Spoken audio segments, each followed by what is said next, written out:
7 yoshli qizimda barmoqlarida terisini pus tashlashi muammosi paydo bo'ldi. E'tibor bermadim, lekin bora u keyin yorilishni boshladi. Mana katta barmoqdan. Voy, men xavotirga tushdimda, o'zimizda mahsulotlarni bir ikkitasini berib, birinchi qon tahlil qildirdim. Qon tahlilida bunda vitaminlar kamayib ketganini biz tasdiqini oldik.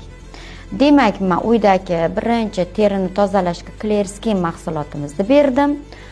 Bilasiz, nim qon tozalovchi bor, albatta multivitaminlar. A gruppasi bor, B gruppasi bor. Bu xulbadir. O'sha mahsulotlarimizni albatta bolamga berdim. Bola o'zgarish bo'ldi. Qo'yinki yana uni mazlari ham bor. Chunki teri o'zi quruqlashib ketgan. O'shaning uchun albatta maz suradi, mazdan keyin dorisini ichadi va parhez qiladi.